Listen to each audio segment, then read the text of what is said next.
Hey guys, welcome back to the channel. Howdy, y'all. Hey, so today's been a pretty productive day. Wiley worked really hard on getting a good sunburn. Yeah, no kidding. He's got a good sunburn going on. I got my job done over there. Lola, hey, I got my job done that I've been working on. A couple of pads. Guy's got a 12 by 30 and a 12 by 20 carport he's having put up, and got that job done today. I do have to go back over there with a rake and knock a couple little edges and stuff down that I couldn't get to with the tractor, or whenever I would get on that edge with the tractor, the edge would start breaking off, so I didn't want to get the tractor on it. Got to knock a little bit of stuff down, just kind of clean up a little bit. It's no big hurry, and kind of where we got a bunch of rain coming in this evening, and I want to wait till it rains so I can, see what happens whenever it rains and see how everything should be good. It's got a tilt coming down this way just a little bit, so everything should be good, but, I might have missed something, so I want to see what it looks like after the rain. But it's done. Yeah, and then go fix it if there's issues. Yep. Then Jen and Amber, because in the earlier video, if you guys happen to notice, we had the tarps all pulled down and tied to the side of the bus. Well, because of the rain coming, that was going to put the water right straight down into basically our floor. Let me show you. See? Yeah, that's a trench down there. So it was going to let the water run down there, and then it would be running across our floor. So Jen and Amber took the tarp, and of course now the wind's blowing, so you can't tell, but that's a little gutter system there with the tarp, so the rain should come in off the tarp, catch there, and then run out this end over here. Hopefully. We'll see how good their work was whenever it starts raining in a little bit. Yeah, so we've still got some scraps laying around here from that shed that we built for Mary, so don't mind the mess. But you can see where it kind of dips down like this right here. Whoop, my hand's off camera. So you can see that. Right here. That's where the water would run off before. Yeah, the tarp come all the way out to here pretty much. Well, it kind of came to when you look at it, you can see the drip edge that was on top of that mound, kind of. But then it would run down that mound, and it would go off, and run off, and it was really good. But because now the poles are there, our tarp won't go out all the way to let the water run off far enough. Yeah. So it was going, like he said, it was going to be a river inside camp. And it still could be. We'll see. Still could be, but it's going to be a lot better than just having the tarp wrapped around the side of the bus. Yeah. And then, as you can see, there's two tarps. So this was the original one that we had put up. That was a 30 by 50 tarp. And that's been on there for over a year. I gotta say, we had put that tarp on there. What did we spend on that? Like $250 bucks. Yeah. On Amazon. And we were kind of disappointed with it at first. We felt like it should have been thicker.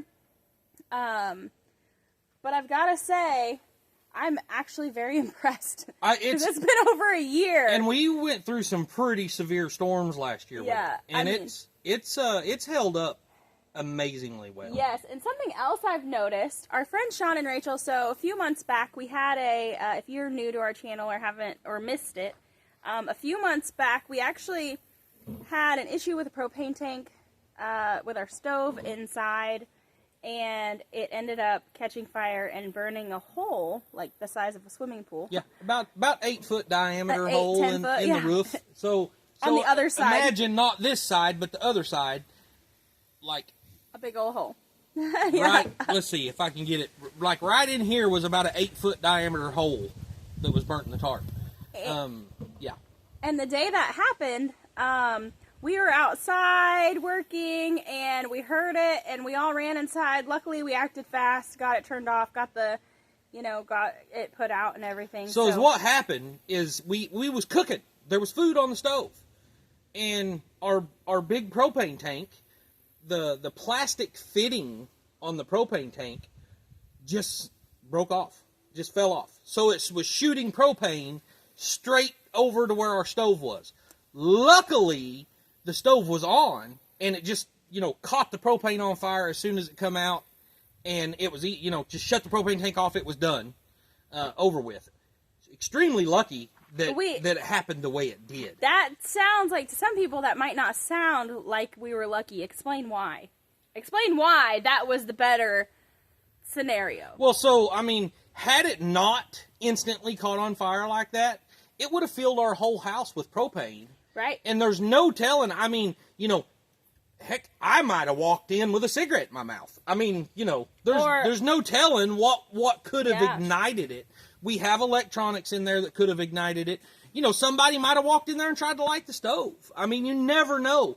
But had the whole house been full of propane, that would have been really bad. It would have, I mean, there would have been so much more of an issue. Also, nobody was near it when that had happened. Right. So that was really good. Anyway, it was scary and a blessing all at the same time. Right. Because of how it happened. And it could have been much worse. So, anyway, we ended up with a big hole in our roof. We had rain coming that night, and it was not going to be good. So, I think we had, a 20 by 20 tarp? Yeah. I think it was 20 by 20. 10 by 10 or 20 by 20. 20 I by don't 20. remember. Yeah. And so everybody got that put up. We had some extra rope.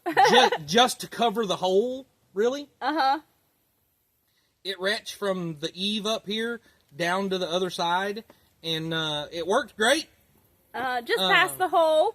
But then our friends, Sean and Rachel, Sean works for Harbor Freight, and he was able to pick us up this one.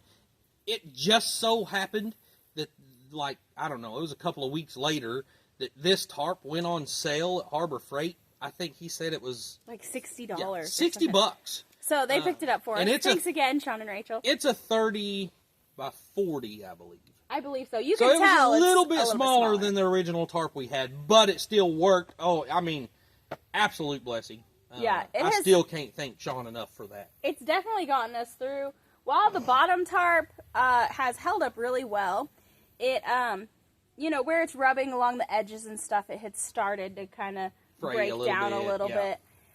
It's not all that bad, but something I do want to say is that the $250 tarp isn't peeling like the $60 tarp. The $60 tarp, when you touch it, it's like flaking. It's flaking really bad. So that's the difference. Guys, I'm and I probably need to revisit Amazon and put an update on this tarp, because I know there was a lot of people talking about the quality of this tarp and how they didn't like it. Guys, I can't believe I cannot believe how good this tarp has been. Honestly, there was issues when we bought it.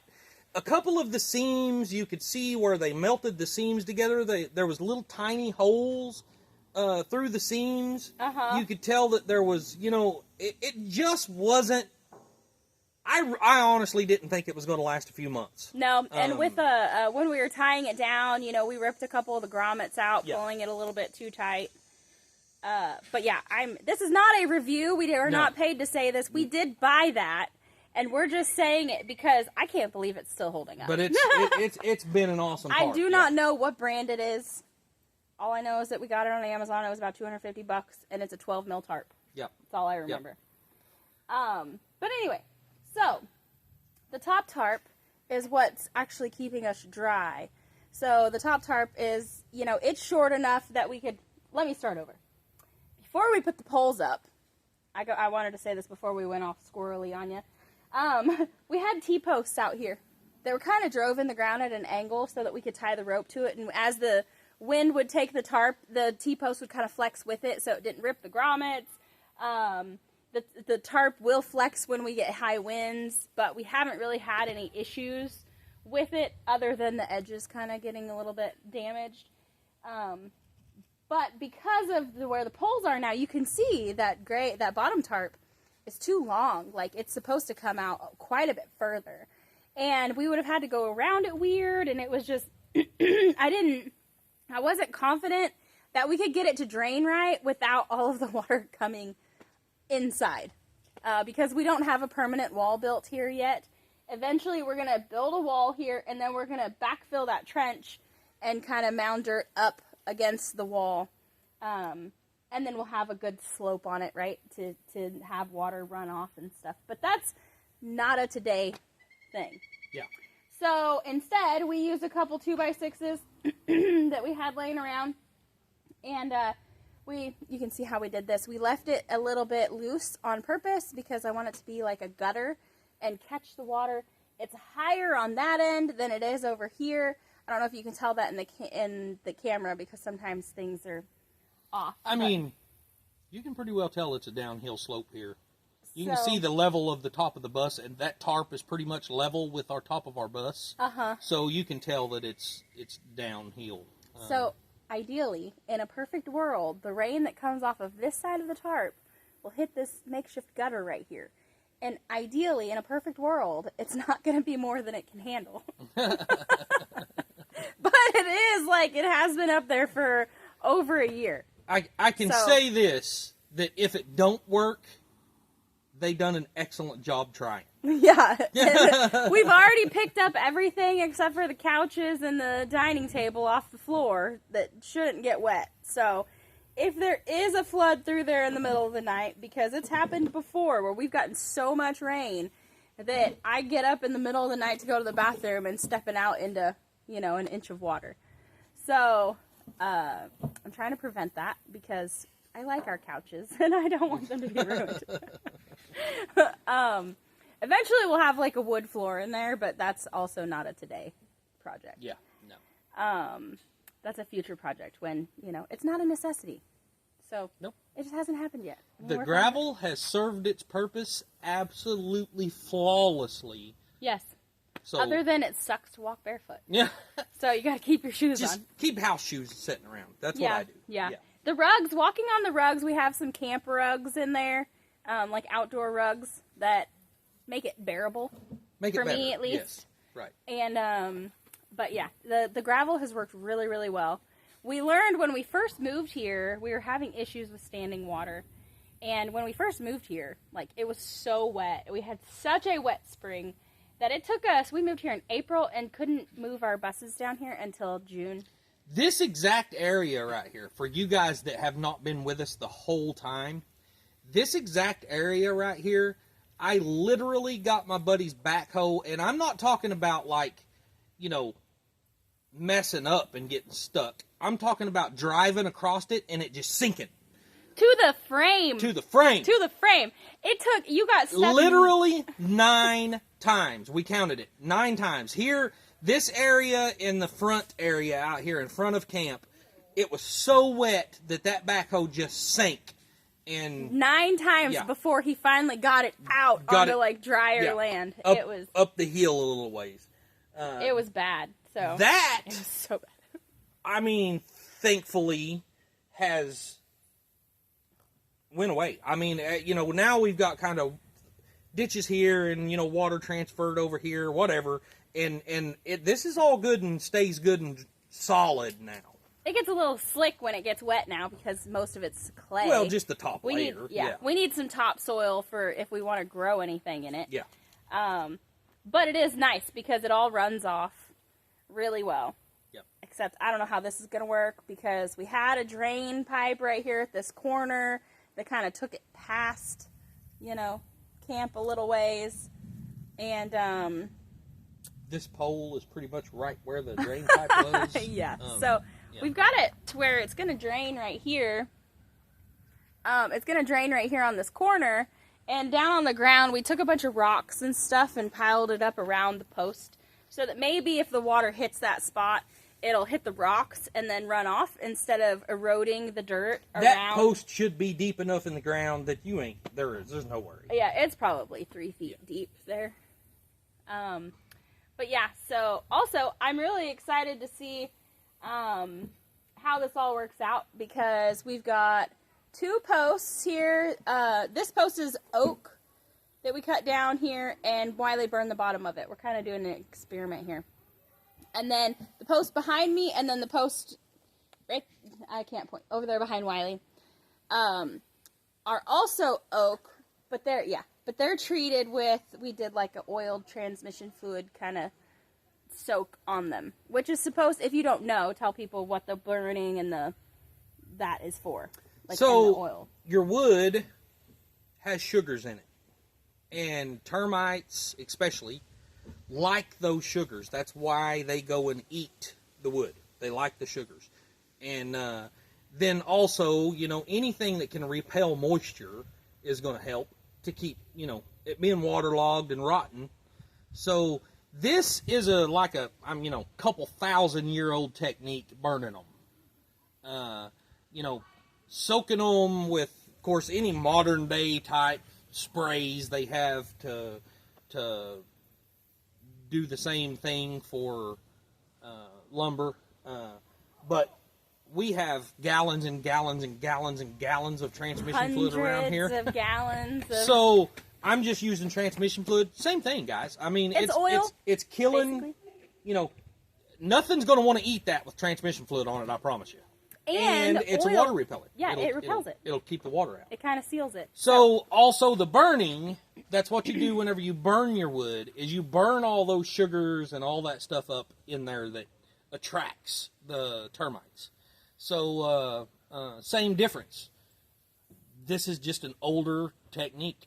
And so we're doing a little bit of a test. Yeah, we've got different poles with different things right here. Mm-hmm. I mean, what's going to suck is if this one, this old technique don't turn out to be all that great, then we're going to have one pole that's going to fall over. I mean, that's okay. We'll just drill a hole next to it or on both sides of it and put new ones up. Yeah. And support our roof. It'll be fine. It'll be all right. We'll get it. We'll get it. This isn't our forever home anyway. No. So. This is still just camp. And, of course, it's, we was hoping to get started on our forever home this year, but obviously that hasn't happened. So we're still just building on camp right now. We need a track hoe for that. Yeah. Or some really strong backs and a lot of shovels. Right. But then the last two over there are pressure-treated pine. Yeah.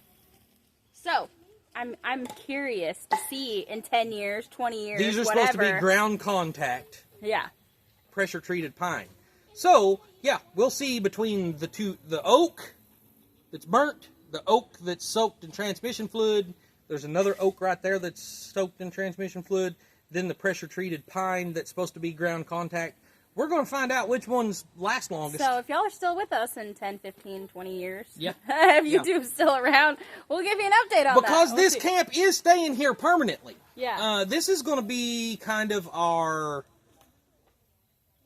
get-together place. Whenever we have company and we have a lot of friends over or whatever, this is a, 30? A 40-ish? No, 40 by 30. Yeah. So 30 by 40. This will be, of course, the reason we're setting the poles is because we're putting a metal roof over it. So it's going to be a pole barn by the time it's all said and done. Everything in here, this is all going to be covered, basically a pole barn. Basically a 2-bedroom pole barn. Yeah. With a functioning kitchen and wood stove and... So this will be our get-together spot. This will also be, because it's 2-bedroom, this will also be a place that, once we get moved out into our permanent home, that if somebody wants to come stay a few days, family, friends, whatever, this will be a place that they can do that. Yep. And, like I said, we'll all be able to get together in the common area out there and, cook or, however, whatever we got to do. It could also be a place where I prep all my gardening stuff, all my garden produce and stuff, because our garden is right over there next to it. It'll be a functional space, even when we're done. Yep. So we're building it to hopefully last forever. But it is not our forever home. And when we build our forever home, it's going to be small. We don't want to build a big house. So yeah, we're going to have basically a 3-room. We're going to have a living room area, a kitchen, a bedroom, and a bathroom. That's it. Yep. I might talk him into like a 2nd bedroom as like an office space. Maybe. We'll see. Plans are still in the works. Probably not. I'm going to keep our underground home as small as possible. Period. Yeah. That's all. You may have outdoor, outside. Uh-huh. But then we'll have to air condition it. You're just going to have to air condition it. Yeah. Anyway, that's beside the point. So, yep, that's what we worked on today, is coming up with a plan. We had a couple different ideas of execution to get this thing done. but this is what we ended up going with. So cross your fingers. I hope it works out. It doesn't have to last that long, hopefully, because we've got some heavy storms rolling in. We've got tornado warnings right now, and flash flood warnings, and hail warnings, and high winds, and all kinds of stuff moving in. Hopefully very, very soon. And, I mean, you know, you never know, but this storm coming through may just force us to be a little quicker about it. Yeah. But very, very soon, we will be putting a roof over this camp. Right. The concrete in the holes here that's holding these poles in has set now. So really, it's time to start building. And except we're just waiting on Wiley, because Wiley has a day job. Yeah, so right. So Wiley has, you know, a lot of work to do. So yeah, I will be heading out tomorrow to go over to Sean and Rachel's probably, depending on all this rain. Yeah. Depending on how things go tonight and tomorrow, because I think tomorrow's still a pretty good chance of rain for tomorrow. But regardless, that's the next job on the list. Next job on the list is going to Sean and Rachel's. And once my tractor gets over there with all of the implements, I have a ton. I mean, and I'm talking, you know, I'm going to say over the next month worth of work over there, at least. But he's still going to have to bring the tractor home, because we use it. I'm not kidding you. We use our tractor like every single day. Yes, we do. Yeah. Every single day we use it for something. I mean, you know, it might be something as small as moving a 50-pound bag of feed from one side of the property to the other, but it's used. I mean, yeah. It's... Or Wiley riding down to deer camp. Yeah, going down to deer camp. Matter of fact, speaking of deer camp, guys. Oh, yeah, that brings up another. All of the leftover cut-off pieces of tin and, you know, little short pieces of boards and just all that stuff. I built me a deer blind the other day, and it looks awful, but it works. I'll tell you guys, I'm like, all my life I've thought this. Now I've never done it. Usually my deer hunting was always, whenever I was younger, was just going out and finding a cedar tree, backing up into the cedar tree and sitting here watching a field. Or climbing up into a fork of a tree and sitting in the fork of a tree and watching the field. I've never prepped for deer season, ever. And so I was like, you know, them deer ain't going to care what your stuff looks like. Why would they care what your stuff looks like? Right. Although you putting it down there did make them a little more skittish. But you just leave it there for a while. They'll get used to it being there. They're going to get used to it being there. Anyway, so I took all that little cut-off pieces of metal and all that stuff and built me a deer blind. And it is ugly as sin. And I was really scared. I'm going to take it down here and I'm going to set it in place. And, you know, the deer's going to get scared and they're going to be gone for, you know, are they even going to come back? Guys, that same night, we got 6 deer on camera. Yeah. I mean, the whole herd was there. It's crazy. I would have thought that deer blind would have scared them to death. And then today, whenever I got home, we got the things done around camp that we needed done. I done the same thing. So I took some, I had some 2x4 oak posts milled up. I cut a couple of them up. I made a deer feeder out of it. So the bottom of one of the IBC totes is the roof. That's the top of the IBC tote. The top. Oh yeah, it was the top of the IBC. Yeah, right. Top of the IBC tote. Then I took one of the what do you call them? Lick tubs. Yeah, lick tubs. I cut the bottom out of it about that deep and cut a hole in the middle of it, slid it down over the pole so they've got a bowl down at the bottom. So put your deer feed in there, and then, you know, it's got a roof over it that's way bigger than it. So, you know, hopefully it don't get all wet and all that stuff. He also put a car rim on there. An old rim that I had on the bottom to give it some weight. And then I set the lick tub bottom on top of that. So, you know, it's up off the ground a little ways, and it's got a lot of weight on the bottom to hold it steady. Mm-hmm. You should make a short about it. Go down there and show it and make a short. I might do that. I'll see. We're going to see how that works. Now, I'm just waiting on the deer to come back in, see if they're going to choose it over what's still spilled on the ground. Yeah, you know, they'll probably finish what's spilled on the ground and then maybe go over to the longer it's there, the more they'll get used to it. Now, I'm sure.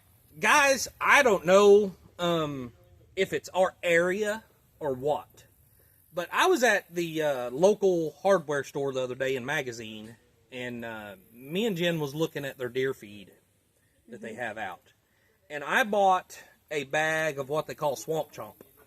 I was a little bit disappointed in it whenever I opened the bag up, because it's a mixture of bran, peanuts, corn, soybeans. But yeah, maybe. I think it was soybeans.